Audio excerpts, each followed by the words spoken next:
Dr. Hyun-woo Park stared at the official document on his desk for the third time. The words had not changed. They still said the same impossible thing. He was selected for the Galactic Marriage Program. He would marry an alien from the planet, Viridia, in 2 weeks. This has to be a mistake, he said to his empty laboratory. The morning sunlight streamed through the tall windows of the Seoul Institute of Galactic Sciences. Outside, flying cars moved between the gleaming towers of the city. But inside his lab, everything felt frozen in time. Hyun-woo was 28 years old and had never applied for this program. He had never even thought about it. The Galactic Federation created the marriage program 5 years ago to build better relationships between different planets. Young people from Earth married aliens from other worlds. Most of them volunteered. For the honor and the adventure. Hyun-woo was not most people. He preferred his microscopes and research papers to parties and people. He studied alien biology because the science fascinated him, not because he wanted to meet aliens face to face. His small apartment was perfect for one person. His routine was exactly how he liked it. Wake up at 6 in the morning, coffee and toast for breakfast, work in the lab until sunset, read scientific journals until bedtime. The door to his lab opened with a soft hiss. Dr. So-Young Kim walked in carrying 2 cups of coffee. She was his closest friend at the institute and one of the few people who understood his quiet nature. "You look like someone stole your favorite microscope," she said. She set 1 cup on his desk and sat down in the chair across from him. Hyun-woo handed her the document. "Look at this." So-Young read the paper. Her eyes grew wide. "You got selected for the marriage program? When did you apply?" "I never applied," Hyun-woo said. "I never even filled out the basic forms. This came out of nowhere." So-Young read the document again more carefully. "It says here that you were chosen because of your expertise in alien biology. The government thinks you would be perfect for this kind of cultural exchange." "Perfect for someone else, maybe. Not for me." Hyun-woo took the paper back and folded it. "I'm going to call the diplomatic court today. They will fix this mistake." "What if it is not a mistake?" "So?" Young asked quietly. Hyun-woo looked at her. "What do you mean?" "The marriage program is very important to the government. Earth needs good relationships with other planets. If they chose you specifically because of your knowledge, they might not let you say no." The thought made Hyun-woo feel cold inside. They cannot force people to get married. This is not the old days. So-Young did not look convinced. "I hope you are right." 3 hours later, Hyun-woo sat in the waiting room of the Human Diplomatic Corps building. The walls were covered with pictures of successful alien marriages. Happy couples from different worlds smiled at the camera. Human women with tall, blue-skinned husbands. Human men with wives who had silver eyes and golden hair. Hyun-woo did not feel happy. He felt trapped. Dr. Park, a woman in a formal suit, opened the door to an office. "Ambassador Lee will see you now." Ambassador Wook-jin Lee was a serious man in his 50s. His office was large and formal, with flags from dozens of different planets hanging on the walls. He did not smile when Hyun-woo entered. "Sit down, Dr. Park," the ambassador said. "I think I know why you are here." "There has been a mistake," Hyun-woo began. "I never applied for the marriage program." "There is no mistake," Ambassador Lee said firmly. "You were selected by our committee after careful consideration. Your knowledge of alien biology makes you an ideal candidate for marriage with a Viridian noble. But I do not want to get married. Especially not to someone I have never met." Ambassador Lee opened a file on his desk. "The Viridian Empire is one of the most powerful governments in our sector of the galaxy. This marriage will strengthen Earth's position significantly. Your bride-to-be is Narivel of House Moonwhisper. She is highly educated and from a very important family." "I am sure she is wonderful," Hyun-woo said, "but I did not choose this. Can someone else take my place?" The Viridian specifically requested someone with your qualifications. They know about your research on alien biology. They think you will understand their culture better than most humans. Hyun-woo felt his heart beating fast. What if I refuse? Ambassador Lee's expression became very serious. Dr. Park, this is not just about you. This marriage is part of a larger treaty between Earth and Viridia. If you refuse, it could damage relationships between our worlds. The government considers this a matter of planetary security. The words hit Hyun-woo like a physical blow. They were not asking him to marry an alien. They were telling him. His choice had been taken away before he even knew there was a choice to make. When does she arrive? He asked quietly. Tomorrow morning. The ceremony will be in 1 week. You will have time to get to know each other before then. Hyun-woo walked out of the building in a daze. The busy streets of Seoul moved around him like a river, but he felt separate from everything. His quiet, ordered life was about to end. In its place would be something completely unknown. That night, he could not sleep. He stood on the balcony of his apartment looking out at the city lights. Somewhere among the stars, a woman named Narivel was traveling toward Earth. She was probably just as unhappy about this arrangement as he was. The thought made him feel a little less alone. The next morning, Hyun-woo stood in the arrival bay at Seoul Spaceport. His hands shook slightly as he held a sign with Narivel's name written in both Korean and Viridian script. Other people waited nearby for their own alien visitors. Some looked excited, others looked nervous. Hyun-woo just felt scared. The transport, ship from Viridia, landed with a deep humming sound. The passenger ramp extended downward. Hyun-woo took a deep breath and waited for his life to change forever. The first passenger to exit the Viridian transport ship was clearly not his bride. The alien was short and covered in gray fur, carrying what looked like diplomatic documents. Then came 2 tall figures in flowing robes that seemed to shimmer in the artificial light of the spaceport. Hyun-woo held his breath as the third passenger appeared at the top of the ramp. She was nothing like he had imagined. Narivel stood nearly 7 feet tall, with skin that seemed to glow with a soft blue light. Her hair moved like liquid silver, flowing down her back without any wind to stir it. Her eyes were large and completely black, like looking into deep space. She wore a simple white dress that seemed to be made of some material that changed color as she moved.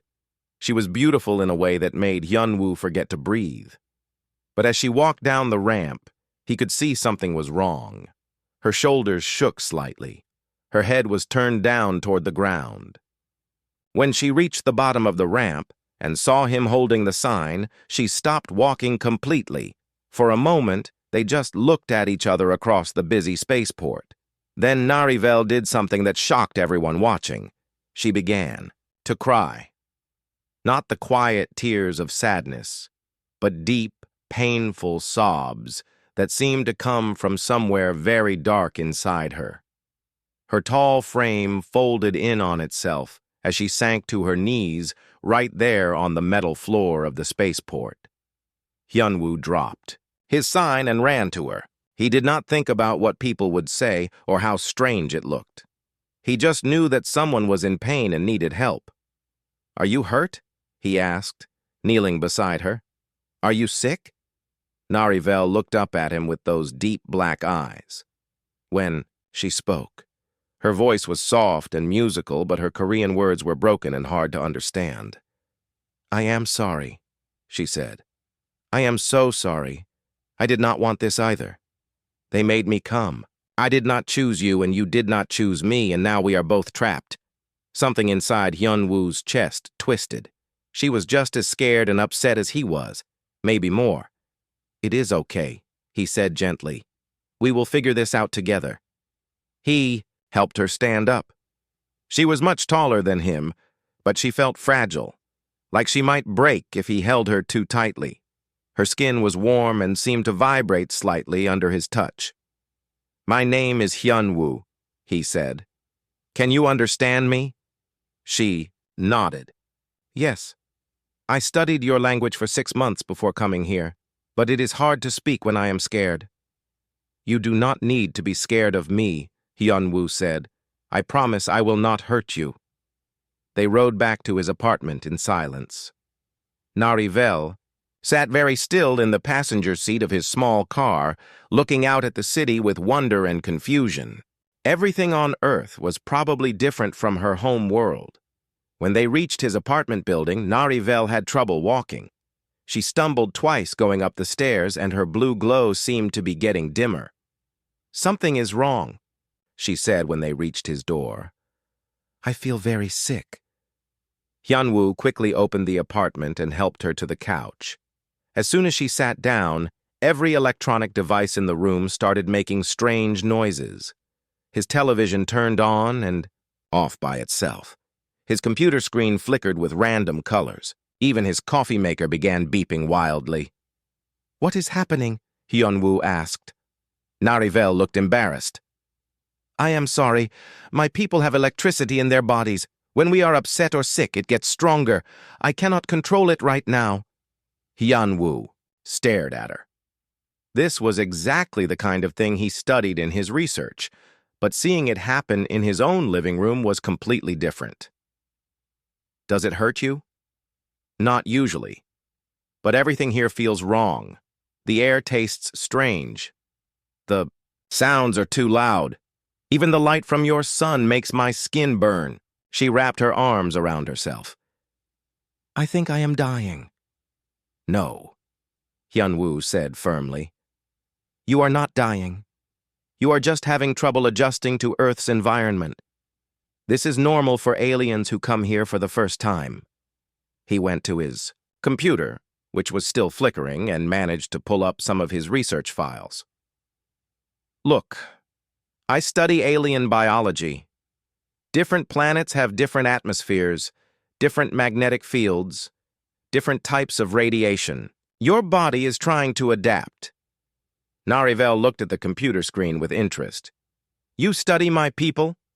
"I study all kinds of alien biology, but I do have some information about Viridians." Hyun-woo scrolled through his files. "It says here that your people are very sensitive to electromagnetic pollution. Earth has a lot of that because of all our technology." "That makes sense," Narivel said. "On Viridia, we use bioenergy instead of electricity. Everything is alive and growing. Cities are made from living trees. Our lights come from glowing plants." Hyun-woo felt excited for the first time since this whole situation began. This was a problem he could actually solve. "What if I could create an environment that was more like your homeworld?" Over the next 3 days, Hyun-woo threw himself into the project with all the energy he usually saved for his research. He bought special plants that could filter the air. He installed lighting that mimicked the spectrum of Viridia's sun. He even found a way to reduce the electromagnetic fields in his apartment. Narivel watched him work with growing amazement. "Why are you doing all this for me?" she asked on the 3rd day. Hyun-woo looked up from the biofilter he was installing. "Because you were crying," he said simply, "and because no one should have to suffer just because they were forced into marriage. On Viridia, husbands are expected to provide for their wives, but they do not usually care about their comfort." Narivel said quietly. "My father told me that humans were cold and selfish. He said I would be miserable here." "What do you think now?" Hyun-woo asked. Narivel smiled for the first time since arriving on Earth. Her whole face seemed to light up from the inside. "I think your father was wrong about humans." That night, she was able to eat a small meal made from Earth vegetables that Hyun-woo had specially prepared. Her blue glow grew brighter and steadier. The electronic devices stopped malfunctioning. "Feel better," she said. "Much better." "Good," Hyun-woo said. "Tomorrow I will take you to meet my friend So Young. She knows a lot about Viridian culture. She can help you feel more at home here." As they sat together in the soft light of the bioplants, Hyun-woo realized that something had changed inside him. He still had not chosen this marriage, and he was still scared about the future. But when he looked at Narivel now, he did not see a burden or a problem to solve. He saw someone worth caring about. 3 weeks had passed since Narivel arrived on Earth. The small apartment that once felt perfect for one person now felt warm and alive with two. Hyunwoo found himself looking forward to coming home from the lab each evening. Narivel had learned to cook simple Earth foods, though she still needed the special plants to keep her healthy. She spent her days reading about human culture and practicing Korean with the language programs Hyunwoo had found for her. Her Korean was getting much better. "Your friend So-young is coming for dinner tonight," Hyunwoo said as he entered the apartment. He carried a bag of groceries and some new research papers from the lab. "I like So-young," Narivel said from the kitchen. "She does not stare at me like I am some strange creature.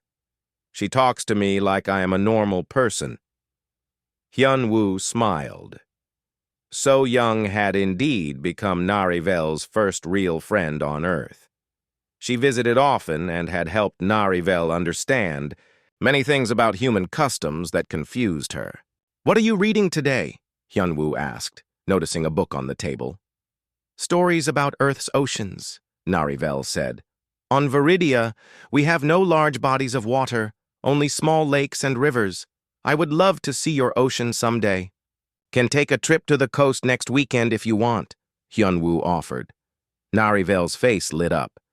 "Really? You would do that for me?" "Of course," Hyunwoo said. He was still surprised by how much he enjoyed making her happy. The dinner with So-young was pleasant and relaxed. They talked about Hyunwoo's research, Earth's weather, and Viridian art. Narivel had started creating small sculptures using a clay-like substance she could make with her bioelectric abilities. After So-young left, Narivel taught Hyunwoo one of the meditation techniques from her home world. They sat quietly together as she guided him through breathing exercises that seemed to make his mind clearer and calmer. "Your people are very wise," Hyunwoo said when they finished. "Some are wise," Narivel said. "Others are not, just like humans, I think." The peaceful evening was interrupted by a loud knock at the door. Hyunwoo opened it to find Ambassador Lee standing in the hallway with 2 security guards. "Dr. Park," the ambassador said in his formal voice, "I need to speak with you and your wife immediately." They sat in the living room while Ambassador Lee looked around at all the changes Hyunwoo had made to accommodate Narivel.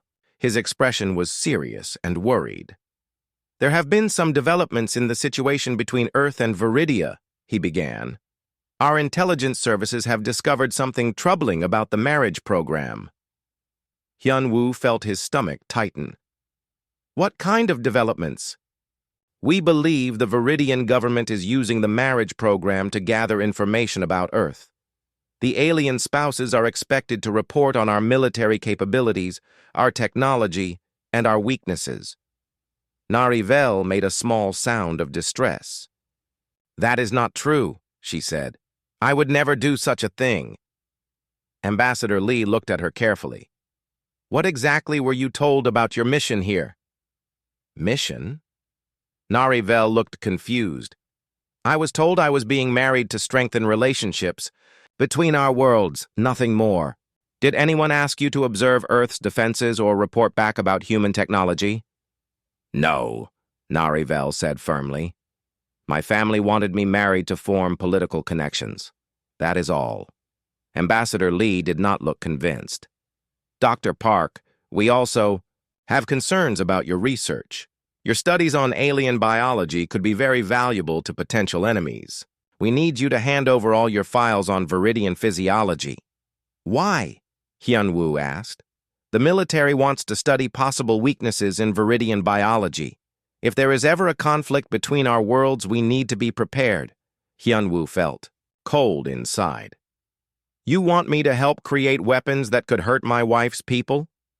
"I want you to help protect Earth," Ambassador Lee said sternly. "Your loyalty should be to your own species first." After the ambassador left, Hyun Woo and Narivel sat in silence for a long time. The warm, peaceful feeling in the apartment had been shattered. "Do you believe him?" Narivel asked, finally. "Do you think my government sent me here to spy on you?" Hyun Woo looked at her. In the weeks they had spent together, he had watched her struggle with homesickness, work hard to understand human culture, and show nothing but kindness to everyone she met. The idea that she was some kind of spy seemed impossible.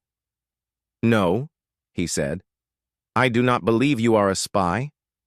But I am worried that there might be problems between our governments that we do not know about." Narivel moved closer to him on the couch. "What will you do about your research?" "I do not know," Hyun-woo admitted. "If I give them my files, they might use the information to hurt innocent Viridians. But if I refuse, they might think I am a traitor to Earth." "There is something I need to tell you," Narivel said quietly. "Something about why I was really chosen for this marriage." Hyun-woo felt his heart start beating faster. "What do you mean?" "My family is not just noble. My father is one of the leaders of the Viridian Military Council. The marriage was arranged not just for politics, but because he wanted me to marry someone who understood alien biology, someone who could help bridge the gap between our species." "Bridge the gap how?" Narivel looked down at her hands. "I think he hoped that if our marriage was successful, it would prove that Viridians and humans could work together, that we could share knowledge and resources." "That sounds like a good thing," Hyun-woo said. "Yes," Narivel agreed. "But it also means that if our marriage fails, if there are problems between us, it could be used as proof that our species cannot get along. It could make war more likely." Hyun-woo understood now why she had been crying when she first arrived. The pressure on both of them was much greater than just a personal marriage. They were representing their entire species to each other. "Are you sorry you came here?" he asked. Narivel looked at him with those deep black eyes. "When I first arrived, yes. I was terrified and angry and felt completely alone. But now—" She paused, seeming to search for the right words. "Now I think this might be the best thing that ever happened to me." "Why?" "Because you showed me that love is not something that happens to you. It is something you choose to do every day. When you built this sanctuary for me, when you learned about my culture, when you treated me like a person instead of an obligation, you chose to love me, and I choose to love you back." Hyun-woo felt something warm and powerful spread through his chest. "I do love you," he said, surprising himself with how easily the words came. "Then we will face whatever comes next together," Narivel said. "As partners, as equals, as two people who chose each other even when the choice was made for us." Outside, the city of Seoul glowed with millions of lights. Somewhere in the government buildings, people were making plans that could affect the future of two worlds. But in their small apartment surrounded by earth plants and Viridian biolights, Hyun-woo and Narivel had found something that transcended politics and species. They had found love. Hyun-woo woke up to the sound of Narivel screaming. She was sitting up in bed, her whole body glowing so brightly that it hurt to look at her directly. The bioplants in their bedroom were reacting to her distress, their leaves turning dark colors and curling inward. "What is wrong?" Hyun-woo asked, gently touching her shoulder. "My sister," Narivel gasped. "Hanavel is coming to Earth. I felt her mind touch mine in my dreams. She will be here today." "Your sister is coming to visit?" Narivel shook her head. "Hanavel never visits anyone. She only goes places when she has work to do, important work." 2 hours later, they sat in the spaceport waiting area again. This time, Hyun-woo held Narivel's hand as they watched the Viridian transport ship land. Her skin was still glowing faintly, and he could feel the nervous energy running through her. "Tell me about your sister," he said. "She is 2 years older than me and much stronger." She was always our father's favorite because she never questioned orders. She believes that Viridians are superior to all other species and that we have the right to take whatever we need from weaker worlds. She sounds unpleasant. She is dangerous, Narivel corrected. And very smart. If she is here, it means something bad is going to happen. The ship's ramp extended, and passengers began walking out. Hanavel was easy to recognize. She looked very much like Narivel, but taller and more muscular. Her silver hair was cut short in a military style, and she moved with the confidence of someone who had never doubted herself. Behind her walked 6 other Viridians, all dressed in the same dark uniforms. "Those are not diplomats," Narivel whispered. "Those are soldiers." Hanavel spotted them immediately and walked over with a cold smile. When she spoke, her Korean was perfect, with no trace of an accent. "Little sister," she said. "You look different. Weaker. This planet is not good for you." "Hello, Hanavel," Narivel replied in their own language. "Why are you here?" "I am here on official business from the Council, to evaluate Earth's suitability for colonization." She looked at Hyunwoo with obvious disdain.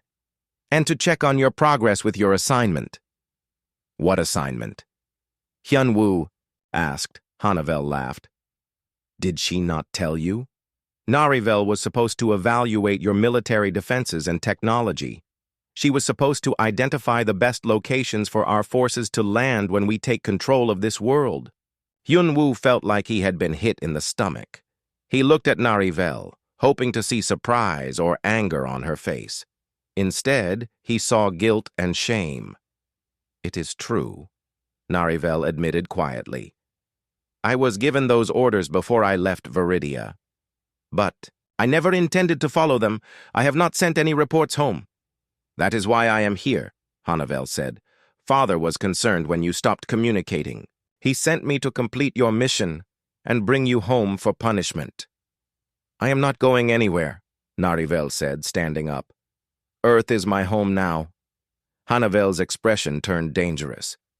"You have been corrupted by these inferior humans. You have forgotten who you are and where your loyalty belongs." "I remember exactly who I am," Narivel replied. "I am someone who chooses love over conquest. Someone who believes that different species can work together instead of one ruling over the others." "Foolish child," Hanavel said. "Father should have known you were too weak for this mission." That evening, Hyunwoo called his old friend Captain Jae-sung Cho from the Earth Defense Force. They met at a quiet restaurant in the old part of Seoul, away from the government buildings and their listening devices. "You look terrible," Jae-sung said when he saw Hyunwoo. "What is going on?" Hyunwoo told him everything about Ambassador Lee's suspicions, about Narivel's original mission, and about Hanavel's arrival with military personnel. "How much do you trust your wife?" Jae-sung asked. "Completely," Hyunwoo answered without hesitation. "She could have been sending information home for weeks, but she chose not to. She could have left with her sister today, but she stayed with me." "And how much do you trust her sister?" "Not at all. I think she is here to prepare for an invasion." Jae-sung was quiet for a moment, thinking. "If you are right, we need to start preparing Earth's defenses. But we also need proof that the Viridians are planning to attack. How do we get that? Your wife might be able to help us. If she can find out what her sister is really doing here, we might be able to prevent a war." When Hyunwoo returned home, he found Narivel sitting in the dark. The bioplants around her were glowing softly, responding to her emotional state. "I am sorry I lied to you," she said without looking up. "I should have told you about my original mission from the beginning." "Why did you not tell me?" "Because I was ashamed, and because I was afraid you would not trust me if you knew the truth." She finally looked at him. "Do you hate me now?" Hyunwoo sat down beside her. "I could never hate you. I am hurt that you did not trust me with the truth, but I understand why you were scared. What do we do now?" Hyunwoo took her hands in his. "We need to find out what your sister is really planning. and we need to stop her before she can hurt anyone. That will be very dangerous. If Hanavel finds out I am working against her, she will kill me. Viridian law allows older siblings to execute younger ones for treason. Then we will have to be very careful, Hyunwoo said. But we cannot let her start a war between our worlds. Over the next few days, Narivel began spending time with her sister and the other Viridians. She told them she was reconsidering her loyalty to Earth and wanted to help with their mission. What she actually did was listen to their conversations and report everything back to Hyunwoo, who passed the information to Captain Jae-sung. The news was worse than they had feared. They are not just planning to invade, Narivel told Hyunwoo one night. They are planning to wipe out most of humanity and keep only a small population as slaves. They think humans are useful for manual labor, but too dangerous to allow full freedom. When will they attack? Soon. Hanavel has been mapping your major cities and military bases. She has identified the locations where Viridian ships can land without being detected by your radar systems. We have to warn the government. It will not matter, Narivel said sadly. The Viridian military is much more advanced than Earth's. Your people will fight bravely, but they cannot win. Hyunwoo felt a cold desperation growing inside him. Everything he cared about was about to be destroyed. His work, his friends, his world, and the woman he loved. There has to be something we can do, he said. There might be, Narivel said slowly. But it would require me to challenge Hanavel to ritual combat. If I win, I can take command of her mission and order the other Viridians to return home. And if you lose, then I die, and the invasion continues as planned. Hyunwoo stared at her. You cannot be serious. You said yourself that she is stronger than you. She is stronger on Viridia, Narivel agreed. But here on Earth, with all the electromagnetic interference and the different atmosphere, maybe I have a chance, especially if I have help. What kind of help? Narivel smiled for the first time in days. The kind that comes from a brilliant scientist who knows more about alien biology than anyone else on this planet. Late that night, they worked together in Hyunwoo's lab. Using his research on Viridian physiology and her knowledge of her own species' weaknesses, they began developing a plan. It was dangerous and desperate, with very little chance of success. But it was the only hope they had. Are you sure about this? Hyunwoo asked as they prepared to leave the lab. No, Narivel admitted. But I would rather die trying to save both our worlds than live knowing I could have stopped a war and did nothing. Hyunwoo kissed her gently. Then we do this together. Together, she agreed. Tomorrow they would either save two worlds or die trying. Tonight, they held each other close and pretended that morning would never come. The challenge had to be issued in public, according to Viridian law. Narivel chose the main plaza in front of Seoul City Hall, where hundreds of people would witness what happened. Hanavel arrived with her 6 soldiers, looking confident and amused. She wore traditional Viridian combat armor that seemed to be made of living metal, shifting and changing color in the morning sunlight. "Little sister," she said loudly so everyone could hear, "you wish to challenge me for leadership of this mission?" "I challenge you for the right to decide the fate of Earth," Narivel replied. She wore no armor, only a simple white dress similar to what she had worn when she first arrived on the planet. "You always were foolish," Hanavel said. "But this is foolish even for you. I am stronger, faster, and better trained. You will die in minutes." "Maybe," Narivel agreed. "But at least I will die fighting for something I believe in." Hyunwoo stood with Captain Jae-sung and So Young at the edge of the plaza. Hidden in his jacket was a small device he and Narivel had built the night before. If their plan worked, it would give her a chance. If it did not work, he would have to watch the woman he loved die. "Are you ready?" So Young whispered. Hyunwoo nodded, though his hands were shaking. The ritual combat began at noon. Hanavel attacked immediately, moving faster than any human could follow.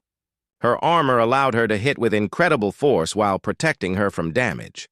Narivel tried to dodge and counterattack, but she was clearly outmatched. Within minutes, she was bleeding from several cuts and struggling to stay on her feet. "You see?" Hanavel called out to the crowd. "This is what happens when Viridians become weak by associating with inferior species.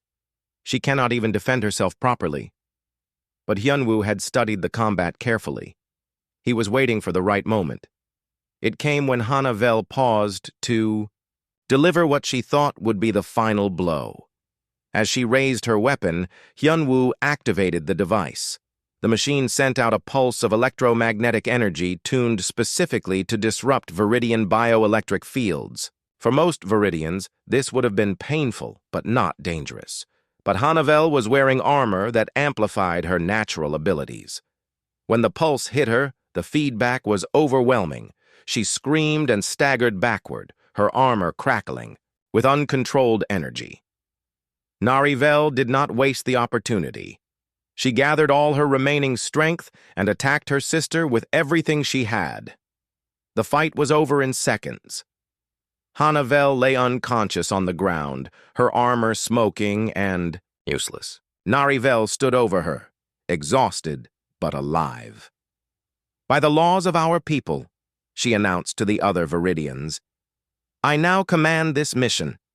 I order all of you to return to Viridia immediately and report that Earth is not suitable for colonization." The 6 soldiers looked at each other uncertainly. Without their leader, they were not sure what to do. "You cannot order us to lie to the council," one of them said. "I am not asking you to lie," Narivel replied. "Earth is not suitable for colonization by force. Any attempt to conquer this world will result in a long, costly war that will benefit no one. That is the truth." "And what about the humans?" Another soldier asked. "What should we tell the council about their capabilities?" Narivel looked across the plaza at Hyunwoo. "Tell them that humans are more dangerous than we thought, not because of their weapons or their technology, but because of something much more powerful. They have the ability to make enemies into allies. They can inspire other species to be better than they thought possible." "That sounds like weakness to me," the first soldier said. "Then you understand nothing about strength," Narivel replied. The Viridian soldiers left that afternoon, taking Hanavel with them. She had regained consciousness, but said nothing as they carried her onto their ship. But the crisis was not over yet. 3 days later, the main Viridian fleet arrived in Earth's solar system. 50 warships, armed with weapons that could destroy entire cities. Captain Jae-sung called an emergency meeting at Earth Defense Force headquarters. "They are demanding that we surrender immediately or face total destruction." "What are our chances if we fight?" asked General Taemin Park, the head of Earth's military. "Honestly, very small. We might destroy a few of their ships, but they would eventually overwhelm us." "Then we surrender?" the general asked. "No," Hyunwoo said firmly. "We try something else first." He had been thinking about this moment since Narivel first told him about the invasion plans. "Let me talk to them. Let me try to convince them that this war will hurt both our worlds."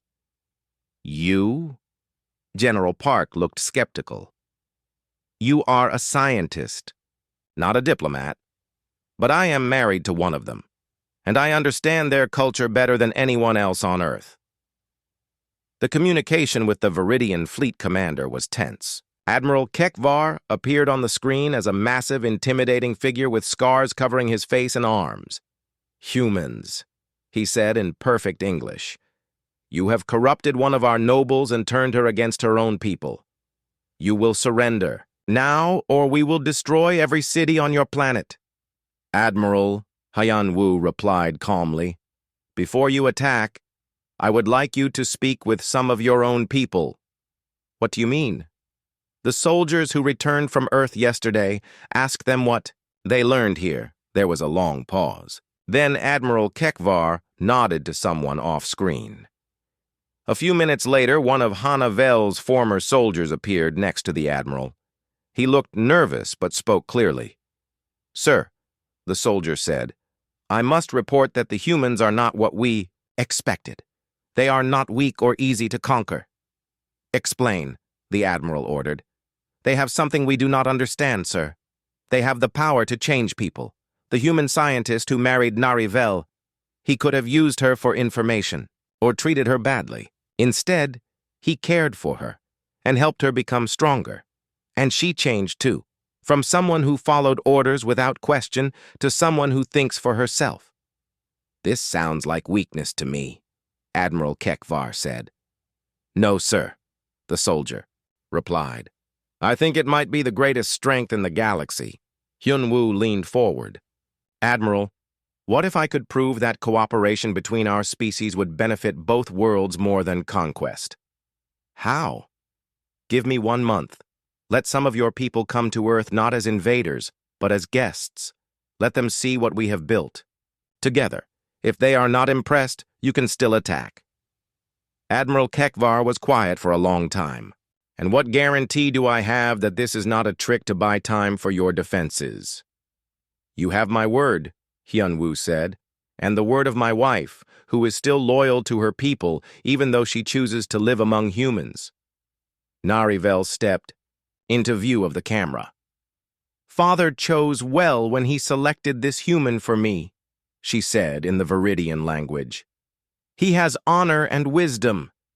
If he says he will prove something to you in 1 month, he will do it." The admiral studied both of them for several minutes. Finally, he nodded. 1 month. But if you fail to convince me, the attack will proceed, and it will be twice as devastating for making me wait." After the communication ended, Hyun-woo collapsed into a chair. He had just promised to prevent a war in 30 days. He had no idea how he was going to do it. But when Narivel put her hand on his shoulder, he felt stronger. "We did it before," she said softly. "We can do it again." "Together?" he asked. "Always together." The month that followed was the busiest of Hyun-woo's life. 20 Viridian observers came to Earth, led by a younger admiral named Jinvar, who was Admiral Kekvar's nephew. Unlike the invasion force, these Viridians came without weapons, and with genuine curiosity about human civilization, Hyun-woo and Narivel became their guides, showing them everything from Earth's greatest cities to its smallest villages. They visited hospitals where human doctors worked to save lives regardless of the patient's species or ability to pay. They saw schools where children from dozens of different alien refugee families learned together. They toured research facilities where human and alien scientists collaborated on projects that benefited everyone. But the most important visit was to the ocean. "We have nothing like this on Viridia," Admiral Jinvar said, as he stood on the beach at sunset, watching the waves roll in endlessly. "So much water, so much life." "It covers most of our planet," Narivel explained, "and humans have learned to work with it instead of trying to control it. They build their cities near the water but not in its way. They take fish from it but never so many that the fish cannot reproduce." "This is wisdom," the admiral admitted. "On Viridia, we take what we want and do not think about consequences." Dr. So-young joined them on the beach, carrying a tablet full of data. "Admiral, I have something to show you. We have been studying the possibility of trade between our worlds." She displayed charts showing what each planet could offer the other.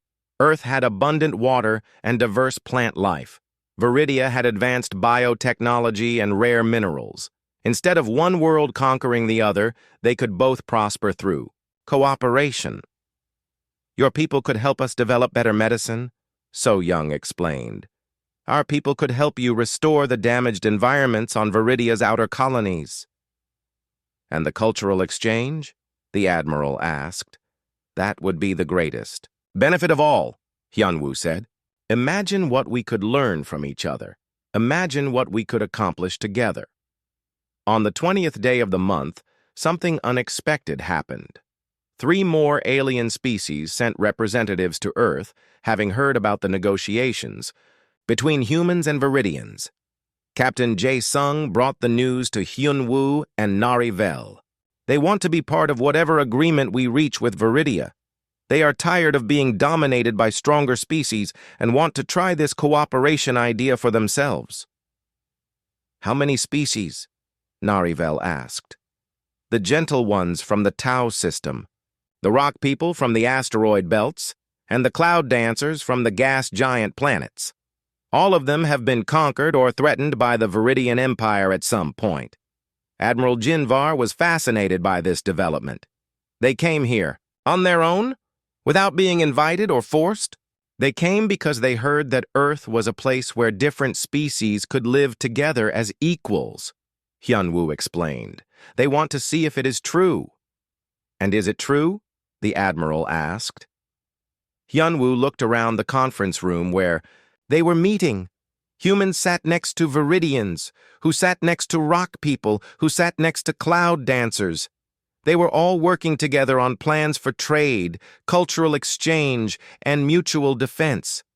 It is becoming true, he said. On the final day of the month, Admiral Kekvar returned to hear the report. This time the communication included representatives from all 5 species. Uncle, Admiral Jinvar began, I have seen things on Earth that I did not think were possible. Humans do not rule over other species, and other species do not rule over humans.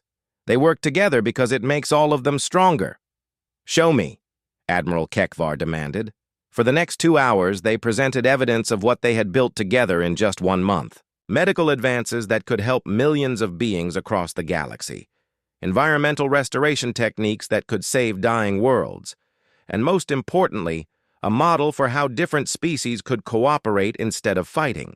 This is all very impressive, Admiral Kekvar said when they finished. But how do I know it will last? How do I know the humans will not try to dominate the others when they become powerful enough? Hyun-woo stood up. Because we have learned something that makes us stronger than any weapon or technology. We have learned that helping others become powerful makes us more powerful too. A galaxy where every species thrives is better than a galaxy where only one species rules. And you believe this will work? I know it will work, Hyun-woo replied. Because it already has worked. Your own people who came here as observers are now partners. They do not want to go back to the old way of doing things. Admiral Jinvar nodded. It is true, Uncle. We have found something here worth more than conquest. We have found friendship and respect, and the chance to be part of something greater than ourselves. Admiral Kekvar was quiet for several minutes. The tension in the room was thick enough to cut with a knife. Finally, he spoke. The invasion is canceled. The Viridian Council will need to hear about this new approach to interspecies relations. If it works as well as you claim, it could change how we interact with the entire galaxy. The celebration that followed lasted 3 days. Representatives from dozens of alien species came to Earth to sign the new cooperation agreements. The planet that had almost been conquered became the center of the largest peaceful alliance in galactic history. But for Hyun-woo and Nari-vel, the most important moment was much quieter. They were married again, this time by choice, in the botanical Gardens of Seoul. The ceremony blended Korean and Viridian traditions, with guests from 5 different worlds watching as they exchanged vows. Do you remember when you said you never asked for an alien wife? Nari-vel asked as they danced at their reception. I remember, Hyun-woo said. I was very foolish back then. What would you say now if someone offered you the same choice, Hyun-woo? Spun her around, making her silver hair flow like liquid starlight.